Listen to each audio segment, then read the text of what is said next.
What's up, everybody? Welcome to the Zealous State of Mind podcast. You're the Guru of Gains, also part of the West Network. Today's guest is a good friend from the Strongman arena. He is the director of the New Zealand Strongman series. He has his own gym at New Zealand Strongman HQ out in the Dirty South. He has his thing called the I Don't Even Lift, where he interviews athletes from various strength sports on YouTube. Welcome to the show, Chris Latham. Thanks for having me, bro. Thanks, Colin. Sorry about the last bit, butchering it, man. Yeah, man. Strongman. So you tell us about that. How you got into it? Maybe a bit about your background, and then sort of how you got into Strongman and all that sort of stuff.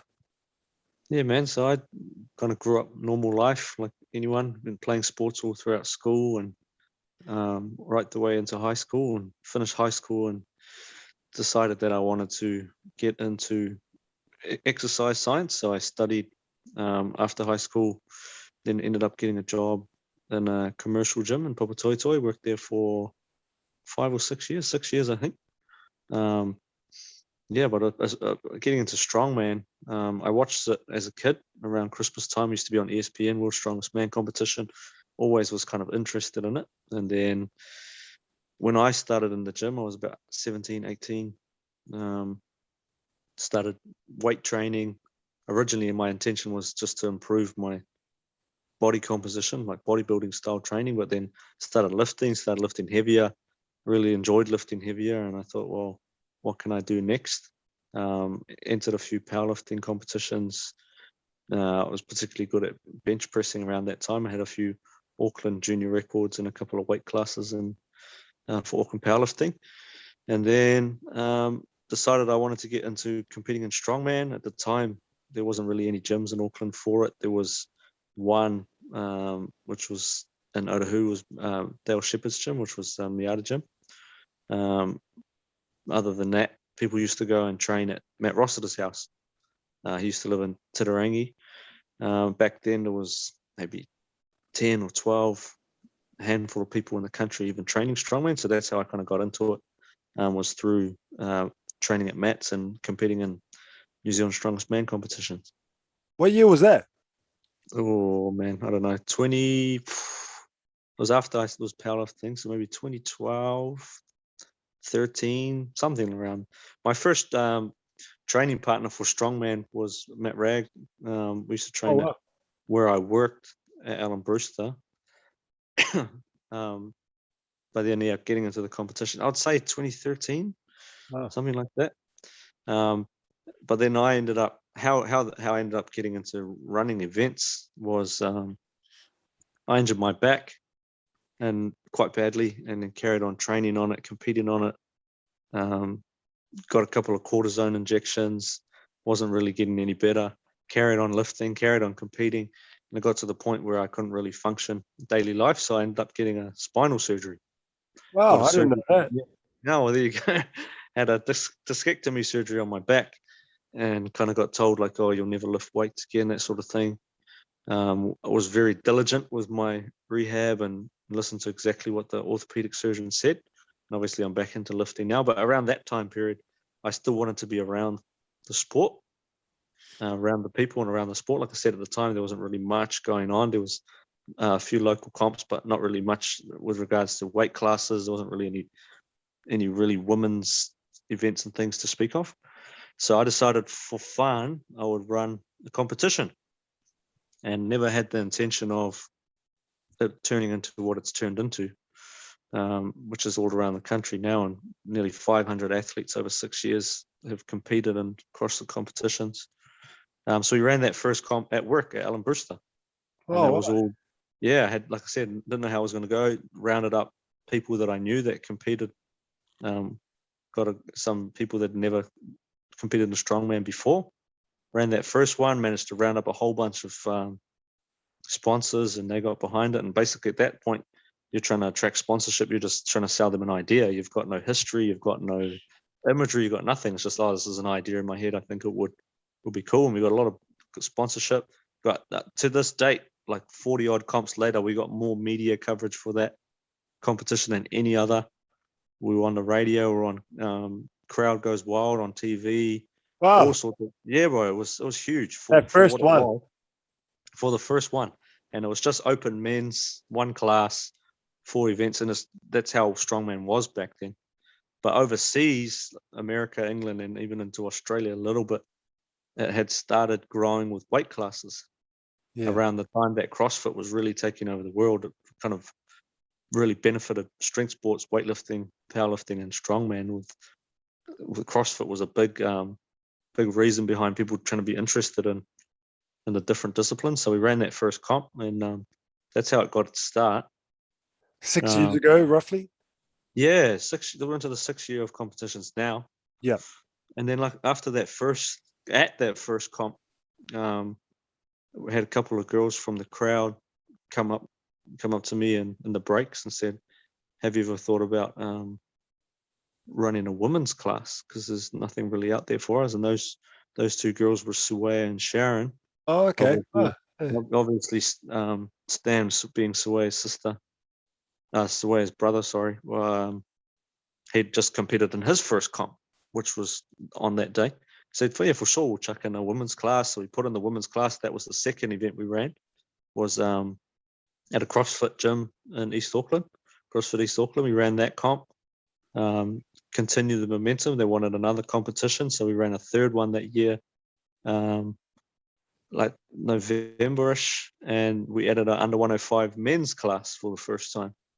And then over years go by, we're running more competitions, adding more weight classes. We added the under 90, and then a year after that, I think we added the under 80. We added different women's classes. What I didn't want in the beginning was to add too many classes, and then you get like other sports where everyone's getting a gold medal because they're the only one in their class. I wanted to build the community up first, and like I said, nearly 500 athletes and nearly 50 competitions later, it is what it is now.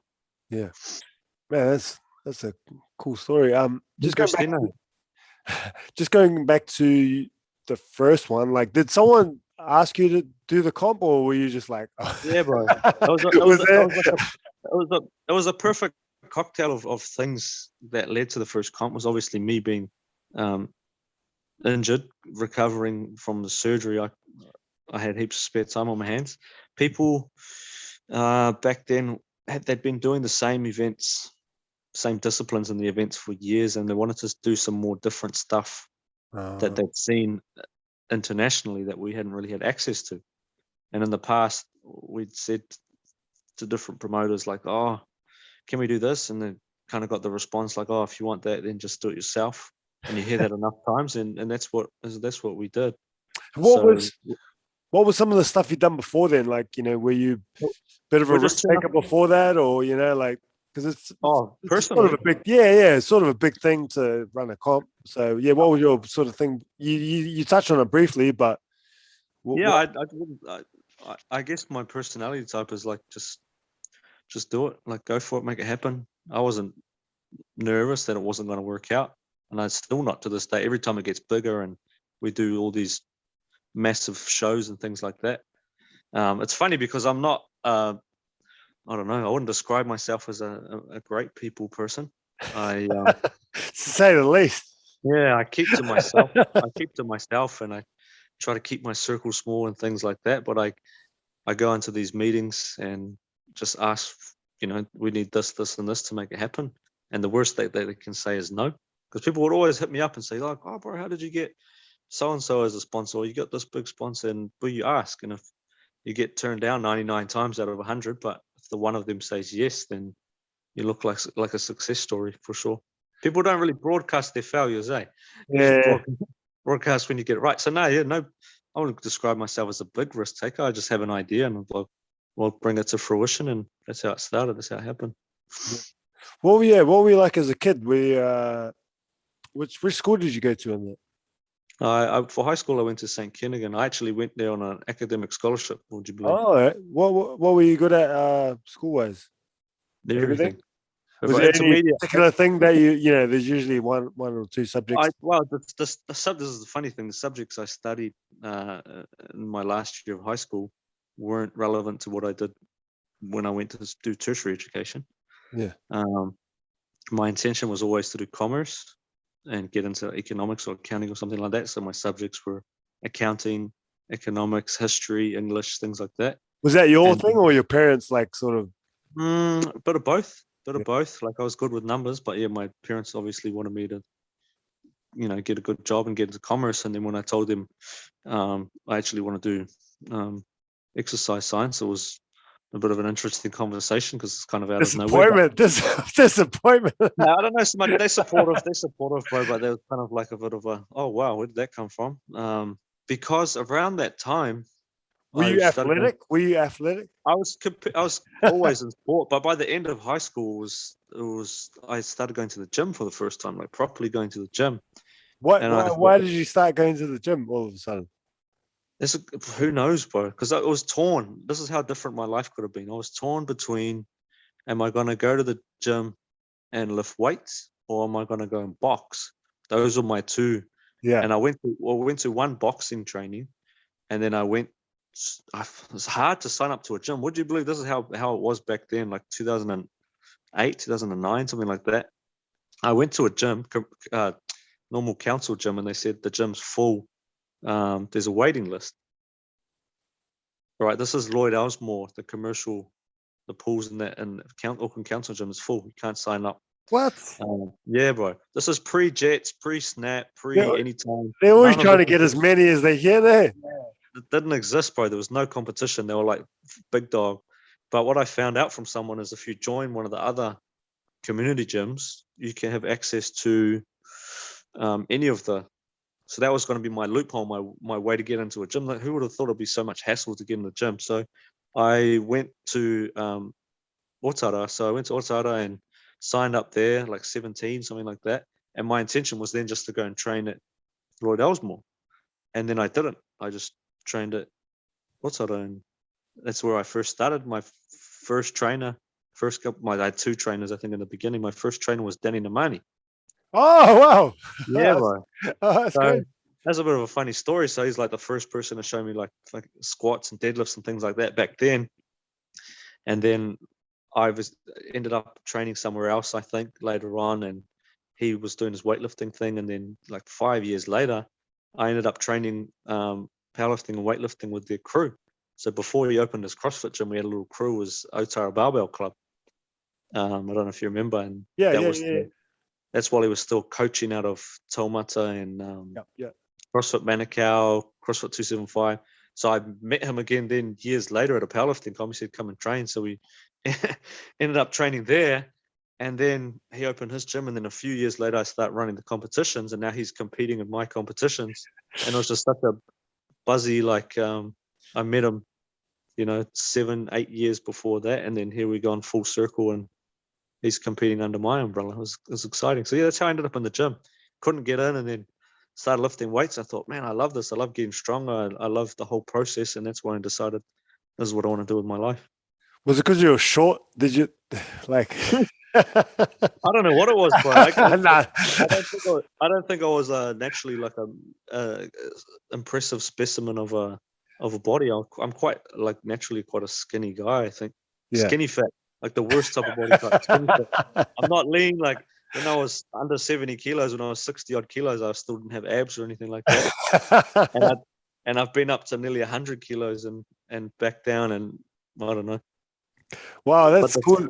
Yeah, the strength stuff is what kind of really pulled me into it. It's just getting that back injury and making it worse. Because once you're on that, like, I've just got to train, I've got to do this, blah, blah, and you can't stop. And it took a surgery on my back for me to actually take a step back. And but my intention in the beginning was just to run that comp and then get back into lifting properly for myself. And then time goes by and more people want to get into it. And why don't you run a competition in Wellington? Why don't you run a competition in Christchurch? Why don't you run a competition in Waikato and Bay of Plenty? And then it all goes all around. Why don't you add this?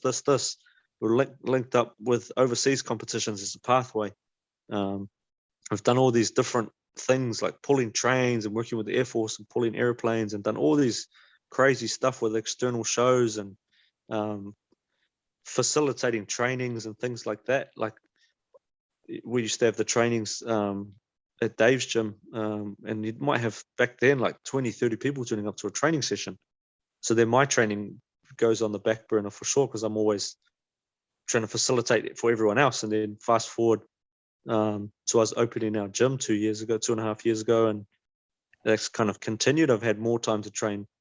The last couple of months, I've been making kind of a focus for myself, but you've got like 6 years, it's just disappeared. That I haven't really put my training at the forefront, so that's why I've been trying to reclaim a little bit of that back. All right. So most of the things was just like doing a competition, and then someone would talk. So there was no real in the beginning, no vision for it. You were just like, in the beginning, the intention was just run the comp, yeah, and at work, and because we got the venue hooked up, and that was going to be it. yeah. Once I realized that, man, this could actually be a thing, that's when the vision got mapped out quite early. Yeah. To take it around the country. Like we spoke off camera before about it being the Auckland Strongman series in the beginning, and then we started moving it all around the country. We've been so many different locations that it didn't make sense for it to be known as that anymore. So that transitioned into the New Zealand Strongman series, which from, I'd say after that first comp, that was the intention. And then we built up all those regional comps so that 2019, we ran our first nationals. So people would qualify at provincial qualifiers, and they'd work towards like a national final. And that was all mapped out 3 years prior to that. It just happened that last year, 2020, was supposed to be the biggest year out of all of them. Like a real expansionary, we're going to throw all this, and this together. And then COVID happened. And a lot of that, instead of trying to thrive, became survive and hope that you come out the other side with your business still intact, which we have, and we're really thankful and blessed to be in that position. So you sort of fell into a lot of the stuff. What is there like a certain pathway you want to take now? Like that, a lot of things have unfolded, and you had a lot of success, all around New Zealand, having competitions and growing the sport. Is there something you'd like to see now that? Or are you still just enjoying it and trying? Yeah, I guess in the last 12, 18 months, you reflect on what it is that you want out of life on the whole.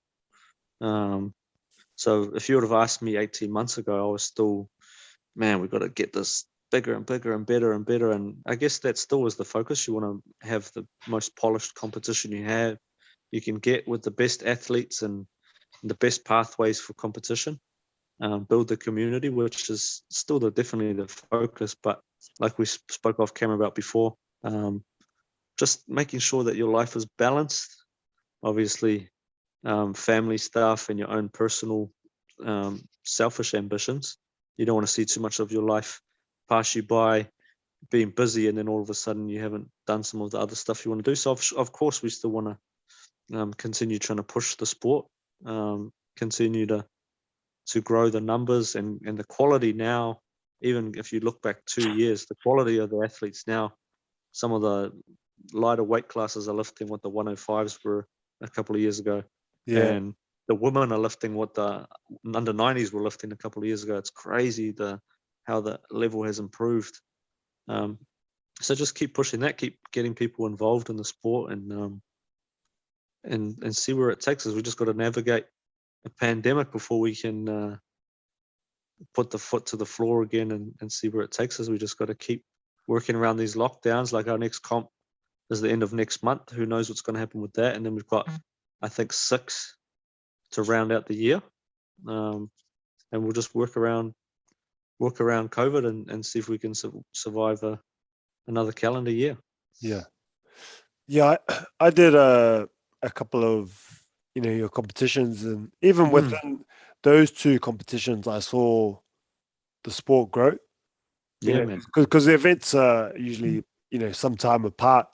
So the first one we did, me and Richie, and then we did another one. Even from one to the next one, it grew a lot, and then we came and helped out a few times after that. Weight changing or taking pictures and stuff. And even then, it just kept growing and growing. So it's really cool to see what. Yeah, the good thing about it is you learn with each competition. Yeah. Especially in the early stages, like those first couple of years. Some of the best things you can do is to just do something, find what worked well, fine tune it, learn from the mistakes, take the feedback on board as best you can. And then that way, when you go to do something again, you're not going to make some of those small mistakes, or you might not do this, and you end up with a really polished product, which is what I think we've got now. Like our last couple of comps, for me, they've just run so smooth, so seamlessly. People commenting on it and feedback like, man, that ran to time. Everything, the equipment was great, the location was great. So all those, we got the benefit of having that, nearly 50 competitions under the belt. Yeah, man. The ones I've been involved with have been really fun and really, really, really well run. Just in terms of like, because I'm a bit of a guy who's been obsessed, when with gyms and stuff like that. How was that with like you were just mentioning before, with you, your own personal things and your wife and all that sort of stuff? Like, I found it was pretty tough, like, because my wife will be like, too much at the gym and, all this sort of stuff. I mean, she supported it obviously as well, but there's a point where, I'm always thinking about it, talking about it, sort of thing. How have you navigated that space? Yeah, I'm really lucky because I met my partner, and then I got her really into training properly. And then since that, she's really like taken to it quite well. She always train 3 or 4 days a week diligently. Sometimes, like we spoke off camera, the nutrition side of it will need a little bit more coaching and coaxing to get her on the right track. Yeah. But as far as, she was happy to be on board with opening the gym up when we started it, and she's been supportive the whole time, and she adds her personal touch to everything we do. So she's more of like the friendly face, the sort of better with those interactions with people than I can be at times. Like I feel like I'm getting better. But like I said, it's just not my personality type, which is funny because I have all these customer facing ideas and businesses and things like that. So I'm quite a direct person. I wouldn't really hold back on saying something to protect what someone might feel about it. This is the information, you're going to take it either how you're going to take it or not. So having her kind of having that other side of the coin has definitely helped both the gym and the competitions, I think. Yeah, I see her. She's like running around and looking after. She's definitely athletes. my right hand man for sure. Like it wouldn't get off the ground without her kind of backing it. Yeah, making sure things are running smoothly and looking after the athletes and judges and all that sort of stuff. Yeah. So you opened your own gym. It's been, how long's that? New Zealand Strongman HQ, eh? Yep. Just over 2 years, heading towards 2.5. It's been tough though, because we've had quite a few things come our way in that time period, like with regards to COVID and being locked down for like nearly a quarter of last year. And then getting, you got a lot of expenses in the beginning when you start any business. So you've got a lot of outgoings with not many incoming at the time. And then getting all the right consents with council and stuff is an ongoing thing. Trying to get all that set up in the beginning. And then this year we had another lockdown, and then we got hit with a tornado and got half our roof ripped off. And then now we're back in lockdown again. And it makes you question, like, man, what have we got ourselves into? So you got we've got more time to reflect in lockdown and think about, like, what is it that we want out of the next sort of 2, 3, 4 years out of our lives, and is doing what we're doing going to get us to that point. So there's a lot of big conversations that need to be had, but at the moment we're enjoying doing what we're doing. with regards to the gym and with regards to the competition. But we spoke before we started the interview. You know, who knows what the next 6, 12, 18, 24 months holds for anyone. Your whole life could be different. You could be doing something completely different. So I'm always open to whatever feels right at the time. You're not stuck in a situation forever. Most situations can be resolved, or problems, or whatever you want to call them, can be resolved with time.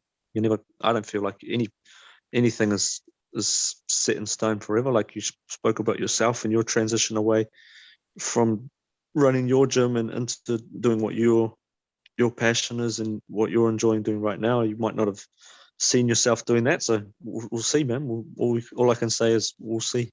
Yeah. Opening the gym, like, was that something you always, once you got into fitness, strongman, powerlifting, was that always like a thought, I want to have my own gym, or was it like because you got sick of it? It was sort of a thought.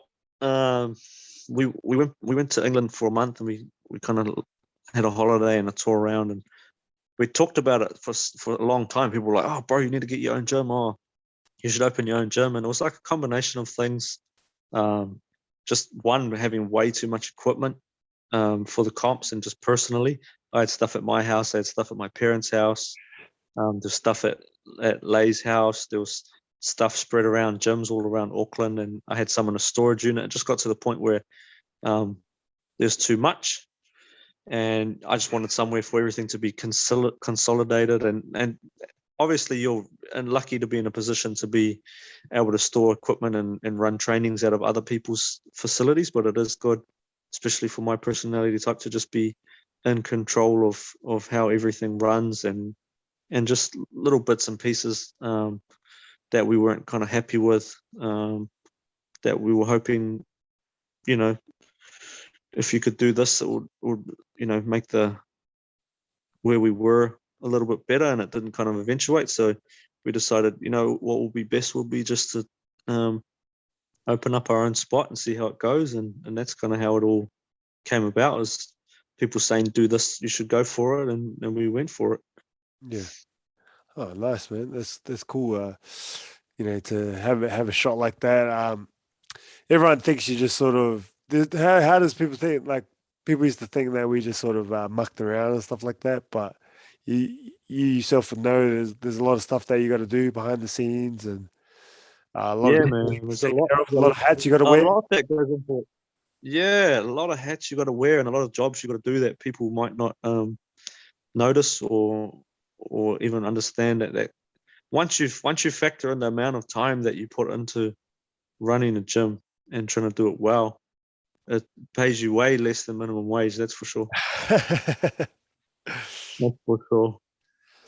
Yeah, I think going back to Danny, the money, and I trained with me and Max, my cousin. We trained with him one time when he was at Otar, and he said something that's always stuck with me. He says something along the lines of, like, we're different. There's not much people like us, and I sort of clicked, because I studied fitness, not a degree, just like diploma in fitness.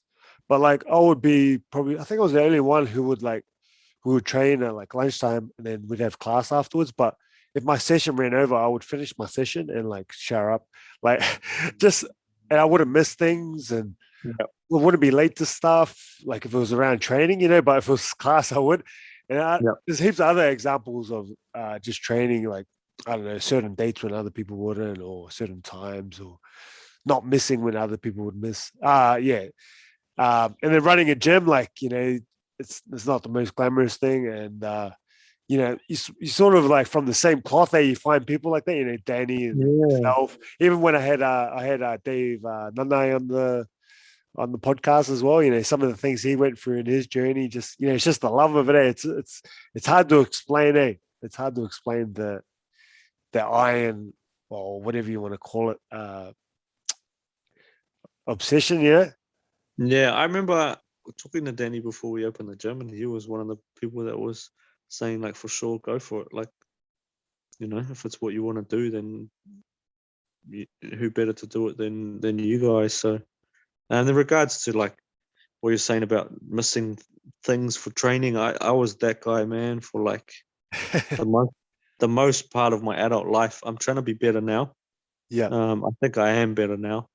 Now I've taken a step back, and like I said, I want to try and focus on keeping balance in life and focusing on family and all those kind of things as well. So I have definitely toned that down. But I was that guy to the death, man. Like I would go and train on Christmas Day and Yeah, that was me in the never morning. miss I'm a like, meal. Like, oh, I need to get my scoop of creatine. My creatine's finished. What am I going to do? Like that was me. And then now I think I'm mellowed out and a lot more relaxed. do you think your back injury was like a big blessing towards everything? Like, because it led you to organizing. Otherwise, you might have been more of pursuing your own athlete sort of The endeavors. annoying thing for me is because I'm still selfish and prideful person. I still have athletic goals and ambitions. Yeah. I'm 30, but I feel like I'm not. It's not over. I don't know if it's going to be strength sports again, but it'll be something. I feel like it's going to be there forever. Like that's not going to be taken away. So my back has meant that I took a break from lifting heavy, and then I have little bursts of getting back into good shape, and then things get in the way, or I'll be running comps like 3 weekends in a row, and then this will crop up and this will crop up, and I'm training this person and these, and so I'm trying to not let those things get in the way. So I'm trying to put my athletic ambitions and endeavors to the forefront a little bit more. Like I said, it's only been in the last couple of months that's been a thing, and I'm enjoying it and I'm seeing the results from it. Yeah. So we'll see what happens. We'll see where it goes. Ain't done yet, man. Ain't done yet. Ain't done. Yeah, exactly, man. I've still got a decade. I've still got another decade, man. Like I've got time, Yeah, sometimes we have little scrimmages, scrimmage with the boys at school. And I'm always talking trash, That's good. They think the old guy's done it, but yeah. I like to give it that in life. Yeah, man.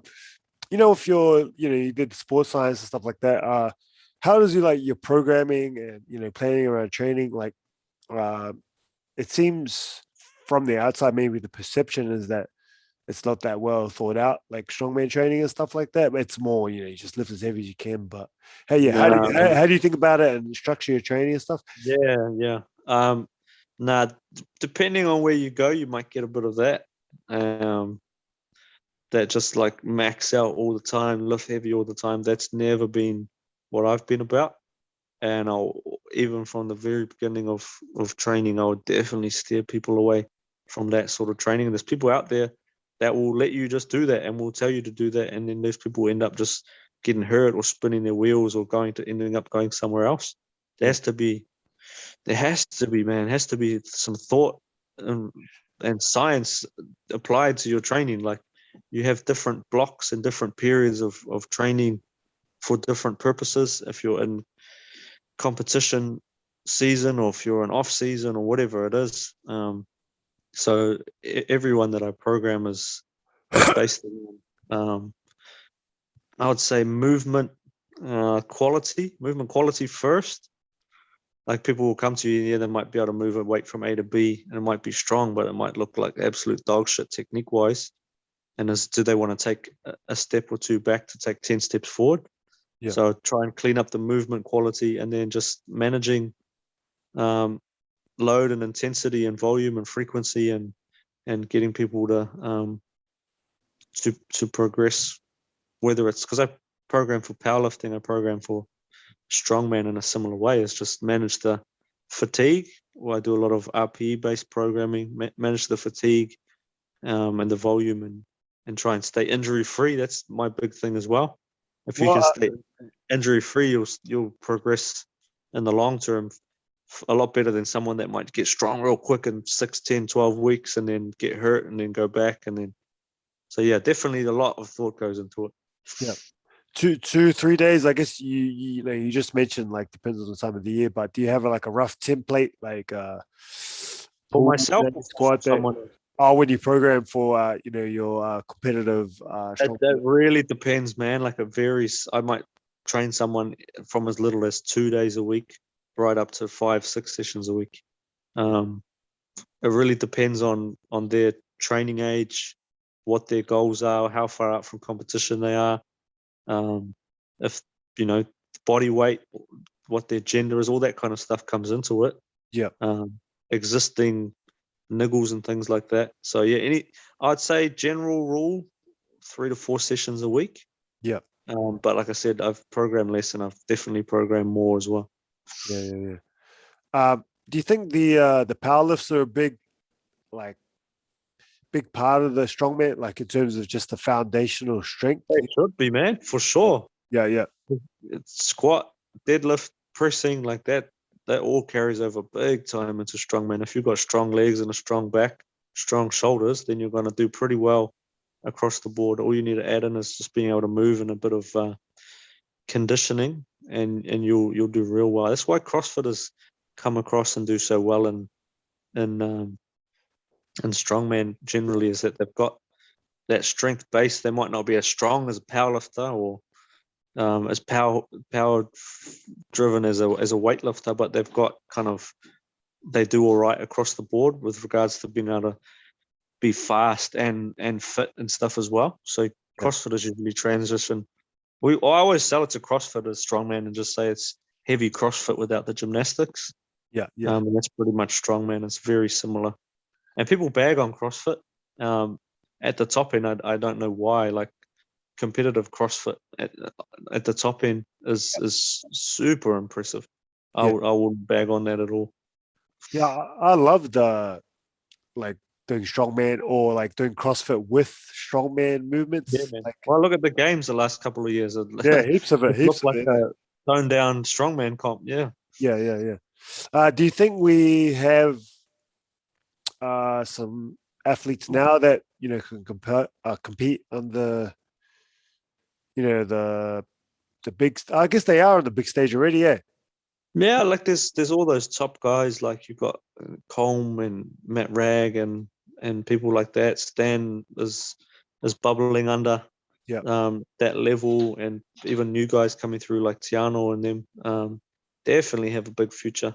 It just for strongman, you got to get in the right shows and get the right results in the right shows, and then as well to get invited to the big show, you need to have some personality and some charisma.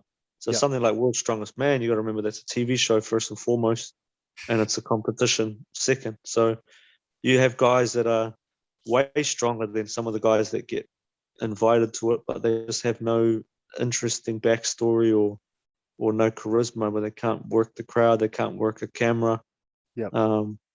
So they've got to make sure they've got that level of showmanship, which our guys do pretty well for the most part. But like I said, there's guys out there that some of our guys might be even stronger than them, but they haven't been invited to these big shows because they might be lacking in one or two other areas outside of the actual lifting itself. Yeah, because I've always thought that strongman, powerlifting, weightlifting is perfect for islanders and Māori people, like strong, powerful athletes and stuff like that. It would be cool to see some, take it to the next level. You're starting to see that in the, the powerlifting and the weightlifting, but not so much on the. You are seeing them in the strongest man, but not at the top sort of thing. They're just like a little bit below it. Before, like there's certain things that is going to from a local level to a national level, and things are going to get you from a national level to an international level, and then to go up again from international to being a world champ, or at least on the podium. You got to remember, whether people like to talk about it or not, strongman is an untested sport. Weightlifting and powerlifting are tested. So with regards to getting to that top of the top, even top 10 in the world, I can't think of someone that's going to have made it that far that hasn't thought about or is actively taking something that's performance enhancing. When you're talking about Pacific Islanders, they usually tend to steer clear of stuff like that. It's quite taboo, just from my own experience of talking to people. That's they wouldn't be interested in going down that path. They'd rather be the level they're at or grind for years than then go down that path. So I guess that might answer your question a little bit, like why have we not seen a Pacific Islander on top of the world's strongest man podium yet, when they're naturally probably more gifted than everyone? I Yeah. would say that will come back into it quite a lot, is just the pharmaceuticals and all that kind of stuff that goes on behind the scenes. Yeah. Americans and Brits and those European guys for sure. That's a good point. Back to the showmanship. That's one of the main things of Strongman, and I really love that with Dave and Danny. They were really awesome athletes, and also had the showmanship and that aspect of the whole competition as well. Yeah, man. Did the whole thing. Anything else, man, that you're working on, or that you like? Yeah, anything you're working on coming up in the future? Always working on something, man. Like I said, we've got the calendar mapped out for the second half of 2021. It just really depends on what happens on a day-to-day, week-to-week basis with what's happening with COVID. Yeah. And I don't get too upset or stressed out about it like I might have last year. Like, if the competitions can run how we want them to run, that's good. If they run in a slightly different format or reduced format, then that's how it is. If they don't run at all, like, it's not the end of the world. Everyone's going through stuff at the moment. Still just chipping away with the gym and seeing how that goes. Tough at the moment, like I said, with the lockdown and no real income coming in. But I said we want to do a second batch of interviews for the YouTube channel, the I Don't Even Lift YouTube stuff. We got a lot of really good feedback and viewership, and a couple of hundred subscribers on that first batch. And that was just an idea I had, and I talked about it again. Like I said, I just talked about it for ages, and I was like, fuck it, I'm just going to do it. Texted around, message around, hey, do you want to come at this time? We'll do it. Tyler, that does all our videography stuff for our competitions, edits it all up, and it came out really polished. We got a lot of good feedback, so we'll definitely do a second run of that. But for me, what am I working on? I'm working on myself, education, always reading, always trying to learn. What are you into at the moment?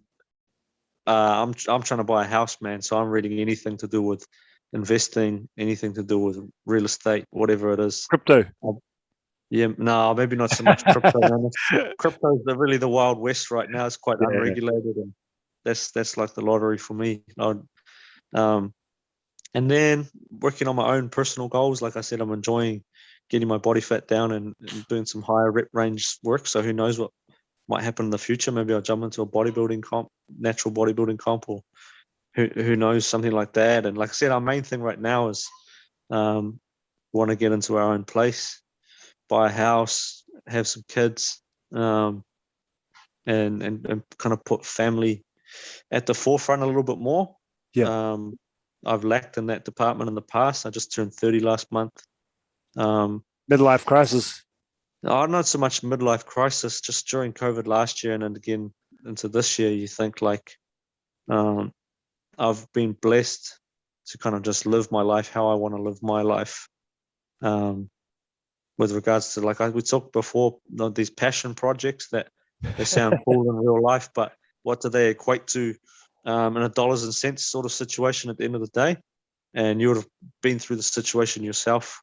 You got to, take stock and look back and think like, man, what is going to be best for my family unit at the end of the day? So as I've been lucky to live how I want to live for the last 8 years that we've been dating, 3 years married, just over 8 years. So I feel like it's time for me to give back to my wife a little bit more than I have been. 8 years later.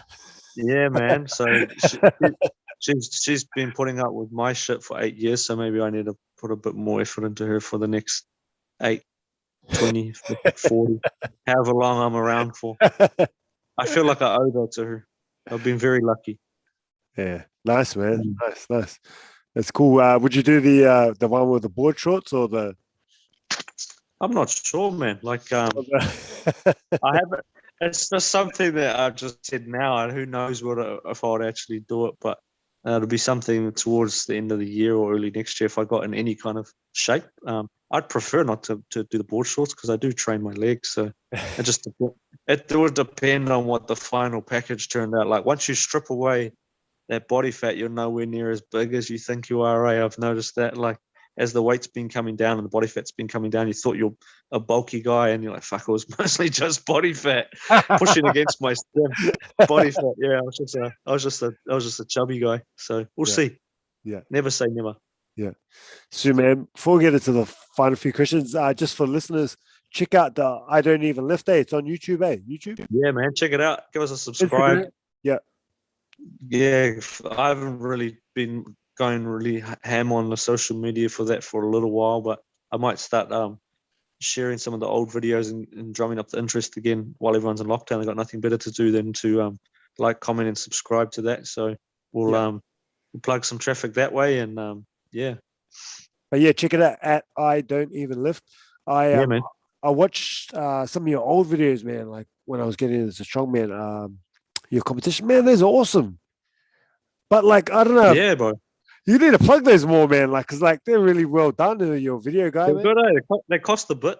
Shout out to Okay. Tyler for breaking the bank, making me empty out my wallet. But Bro, yeah, you gotta plug those, man, because like yeah, they're I good. found them on my own, like just because I was searching around. But Yeah, good if you I'm trying to get better at social media. That's a thing for me at the moment. Like, I'll go weeks and weeks without posting anything, not a story, not anything, and then I'll post, and then I'll just disappear again.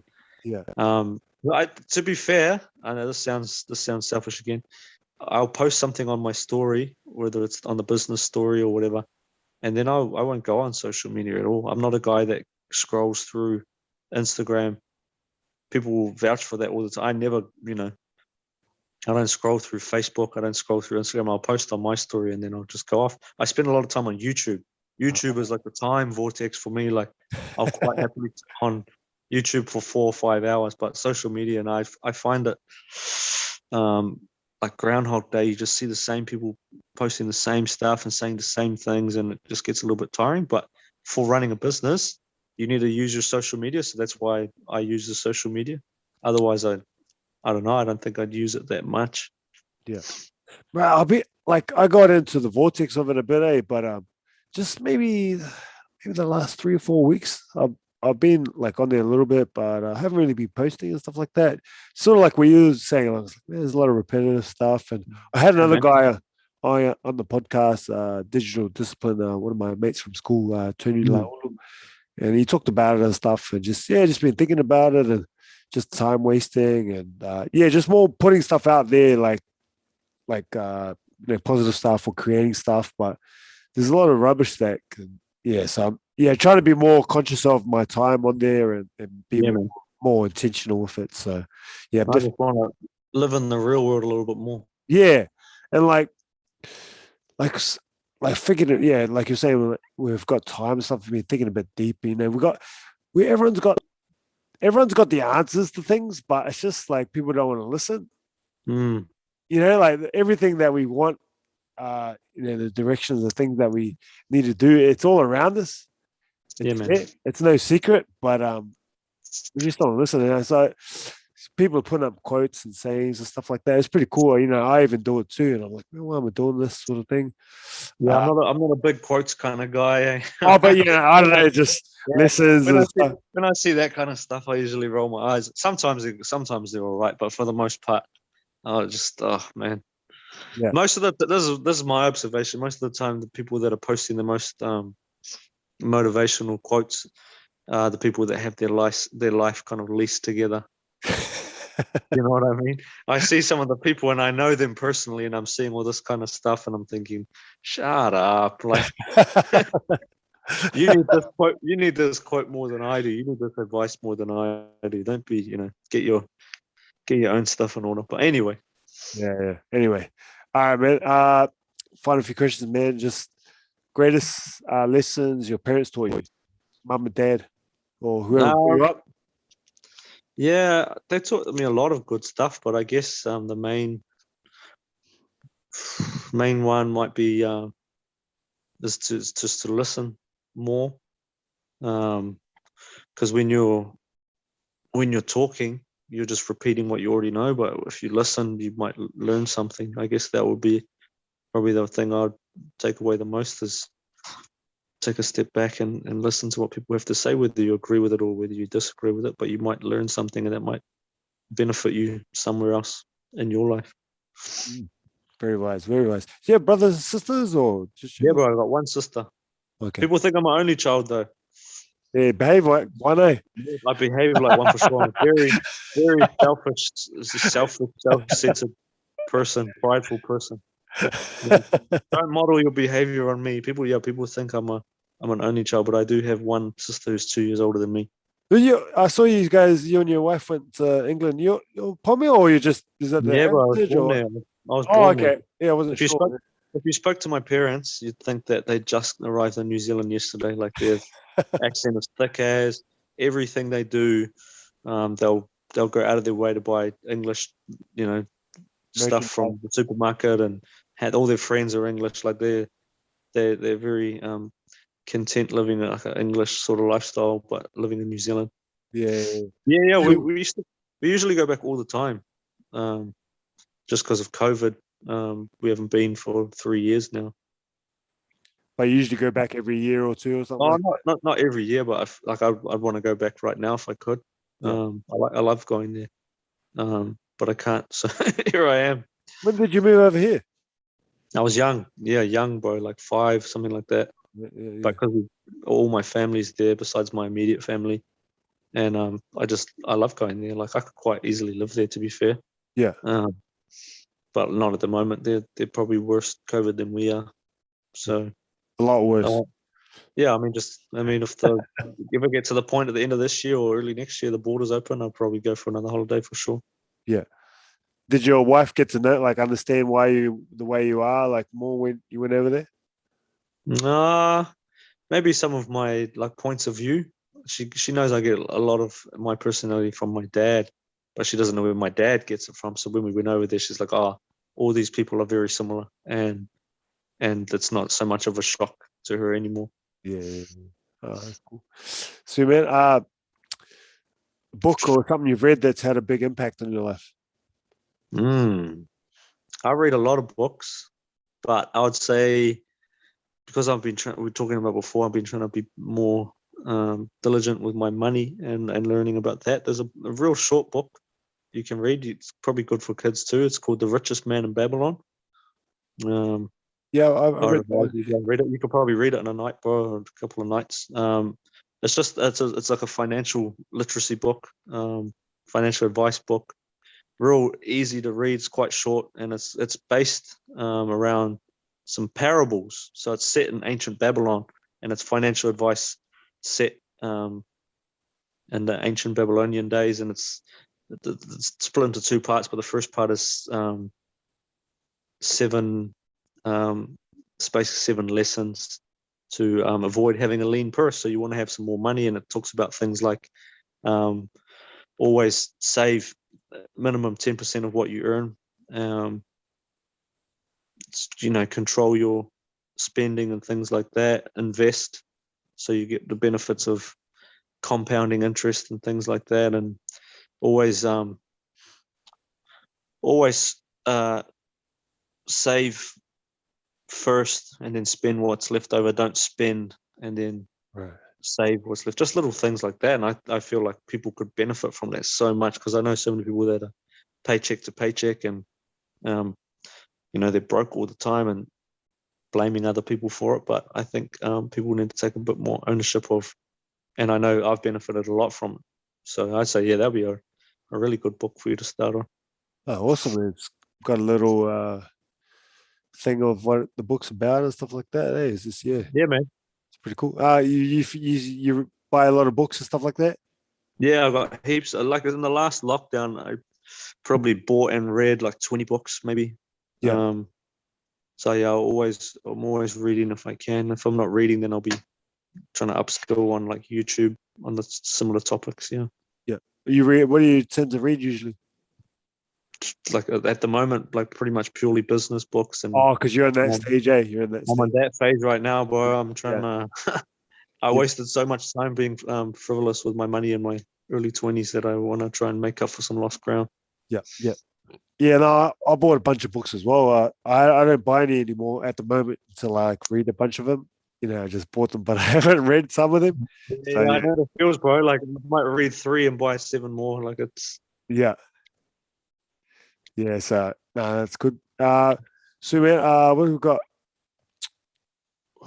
If you could leave a message on a billboard that everyone will see on the way to work or wherever they're going, what message would you put on the billboard? no, that's a good question, man. I don't know. Maybe maybe don't believe everything you read on the billboard. Would be a good one.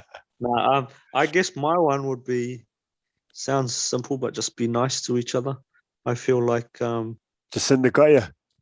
I just feel like people in life are just so toxic and they're just terrible to each other so much. You could just be nice instead. Like it's not that hard. Just be nice to each other. That's probably what I put. Yeah. And lastly, man, just your definition of success. Man, it's changed in the last couple of years, man. Like if I was to answer it now, I guess and be in the position to support my family. Yeah. Be happy and content in my life. And then obviously be making enough income to support that so it's maintainable life. So continue to support my family, continue to be able to live the life and enjoy the life I want to live. I'm trying to think what else like success. What type of life do you want to live? Just like a comfortable life, like have enough. Just make sure I'm providing for everyone else and just be happy. Yep. Nice, man. It's been fun, man. It's good being catching up. It's been a while since we caught up and about business and training and all that sort of stuff. Yeah, man. Keep up the great work you're doing in the community, helping people, health, fitness, mental, people getting that side of it as well, they might not realize, but they are, and the community side of things and everything like that. So thanks for your time and all the great work you're doing. Appreciate it.